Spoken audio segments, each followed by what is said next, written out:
Hey guys, CJ here on behalf of Mako Sports, and today I'm going to do a quick overview of the Stringking Mark II V.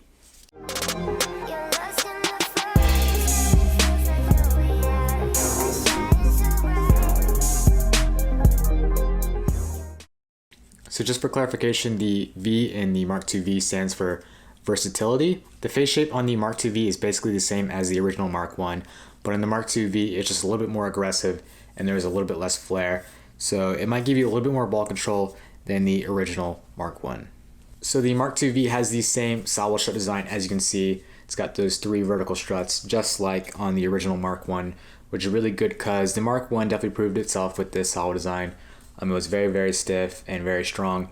So I really like the idea that they kept the same sidewall strut design. So overall, that's really good. Overall, the Mark I is just slightly stiffer than the Mark II V, not by a lot, but I will say that the bottom rail is just a little bit stiffer on the Mark I than the Mark II.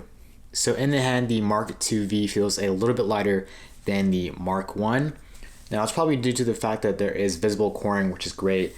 So it's starting to reduce a little bit of weight. Also, there is some coring in the scoop area. So overall, it does feel a little bit lighter in the hand, and also when you put on a shaft than the original Mark I. So aside from that visible coring on the scoop of the Mark II V, from what I can tell, the Mark II V has the same scoop as the Stringking Mark I, which is really, really good.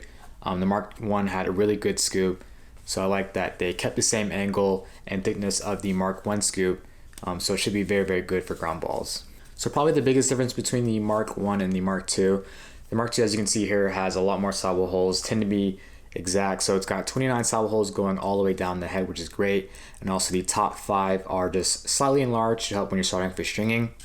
And for the Mark I, we have 19 sidewall holes without any of the top holes being any bit larger than the lower ones. So overall, I think the Mark II will be just a little bit easier to string and also give you a few more options. Also, the Mark II has 7 bob string holes, which is very, very cool. I think it will introduce a lot of options when it comes to stringing. But I will say 2 of those 7 bob string holes are too small for leathers. Those are the 2 farthest ones apart. And on the Mark I, we have the traditional 4 bottom string holes, and all of those are big enough for leathers. And another thing, the Mark II has a jewel, and it's more than just a jewel like on most heads. It actually is functional. So it has like this bolt that goes through the throat of the head and attaches to the screw. So if you have one of the new metal shafts, it has a screw hole on the other side, which will allow you to push this bolt all the way through the screw hole. And you can also use the standard screw to lock in that bolt, which will help prevent head wobble, which is a really cool idea. The Mark II also comes with a 6-month warranty, which is a very nice addition. So the Mark II comes in at $90 unstrung, and also comes in at $130 strung with their custom spec pocket. Right here I have the custom spec with the Type M pocket. This is the 3S version. It also comes in a 3X version, which is kind of nice.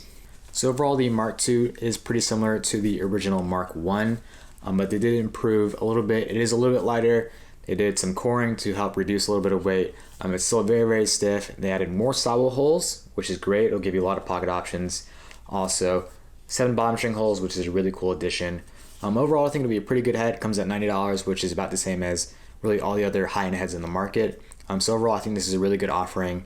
And stay tuned for a full review of the Mark II V very, very soon. And thanks for watching.